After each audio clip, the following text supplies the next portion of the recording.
Hello friends, Radhe Radhe. कैसे हैं आप सब लोग।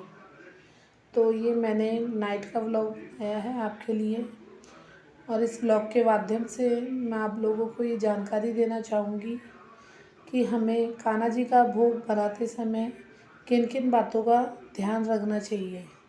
क्योंकि भगवान को भोग लगाते हैं, तो वो पवित्र खाना बनाते हुए हमें किन किन बातों का ध्यान रखना चाहिए, कौन कौन सी ऐसी बातें हैं जो हमें भोग बनाते हुए ध्यान में रखनी चाहिए।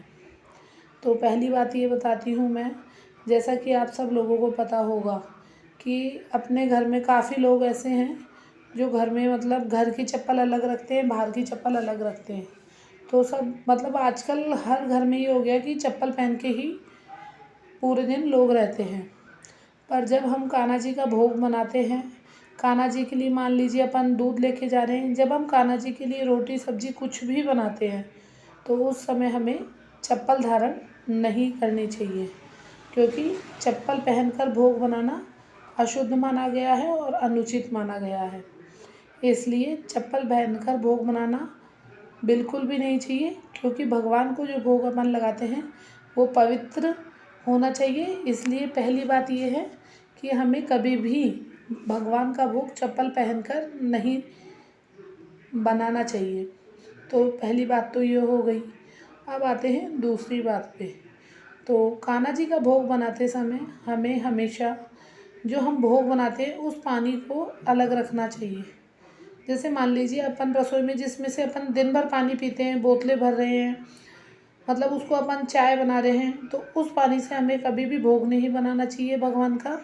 हमें भगवान के भोग के लिए एक अलग पात्र में पानी रखना चाहिए, जिससे कि हम सुबह और शाम भगवान का भोग बनाकर उन्हें लगा सकें। क्योंकि काम में लेने के बाद में वो पानी जूठा कहलाता है, मतलब वो ख़राब हो जाता है, क्योंकि दिन भर से हम उसका सेवन कर रहे हैं, फिर हम हमारे ठाकुर जी को भोग कैसे लगा सकते हैं। तो ये हुई दूसरी बात। अब आते हैं अपनी तीसरी बात पे। कान्हा जी के भोग में कभी भी प्याज लहसुन का उपयोग नहीं किया जाता। कान्हा जी क्या, किसी भी भगवान के भोग में प्याज लहसुन का उपयोग नहीं किया जाता, और ना ही किसी व्रत में उपयोग किया जाता है। तो प्याज लहसुन का कभी भी उपयोग नहीं करें। और कान्हा जी को भोग लगाते समय ठाकुर जी को बिल्कुल सात्विकता से भोग बनाएं। ना तो चप्पल पहने, ना दिन भर काम में जिस पानी को अपन ले रहे हैं उसमें से पानी लेके भोग बनाएं, और ना ही प्याज लहसुन का उपयोग करें। तो ये तीन बातों का हमको ज़रूर ध्यान रखना चाहिए। अब आते हैं अगली बात पे। कान्हा जी का जो हम भोग बनाते हैं, तो कई बार ऐसा होता है कि भाई हमने पास चाय चढ़ा रखी और फिर भोग बना रहे हैं, तो ये भी गलत है। क्योंकि उस चाय को हम पियेंगे, तो कान्हा जी का भोग बनाते समय बिल्कुल सावधानी रखनी चाहिए, ध्यान रखना चाहिए कि जब अगर कान्हा जी का भोग रसोई में बन रहा है तो केवल भोग प्रसाद ही बनेगा। तो इस वीडियो के माध्यम से दी गई जानकारी आपको मदद करेगी कि किस तरह से हमें ठाकुर जी के भोग सेवा करनी चाहिए, भोग सेवा करनी चाहिए। अगर आपको मेरी दी हुई जानकारी अच्छी लगती है और इसी तरह के वीडियोस आपको देखने हैं, तो आप प्लीज़ एक लाइक शेयर और कमेंट ज़रूर करें। मैं जब भी कान्हा जी का भोग बनाती हूँ तो मैं इसी तरह से बनाती हूँ। ना तो पास की गैस पे कुछ चढ़ा होता है, ना तो गलत पानी होता है, और ना ही मैं चप्पल पहनती हूँ। क्योंकि हमारे ठाकुर जी को भोग में पवित्रता का विशेष महत्व है। पवित्र रूप से खाना बनाइए और ठाकुर जी उसे अच्छे रूप से स्वीकार करेंगे। और एक बात और, कभी भी कान्हा जी तुलसी दल के बिना भोग स्वीकार नहीं करते, इसलिए हमें उनके खाने में तुलसी दल का अवश्य प्रयोग करना चाहिए।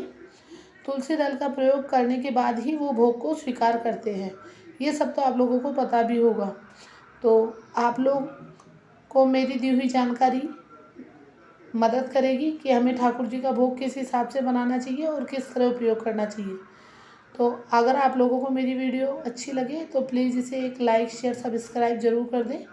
मैं आगे आपके लिए ठाकुर जी से संबंधित ऐसी ही जानकारियाँ लाती रहूँगी। ये देखिए, आज हमने ठाकुर जी, मैं दिखा रही हूँ कि मैं भी तुलसी दल डाल रही हूँ। ठाकुर जी के लिए आज हमने बनाए थे भरवा टिंडे और रोटी। ये हमारे ठाकुर जी के अलग ही बर्तन है।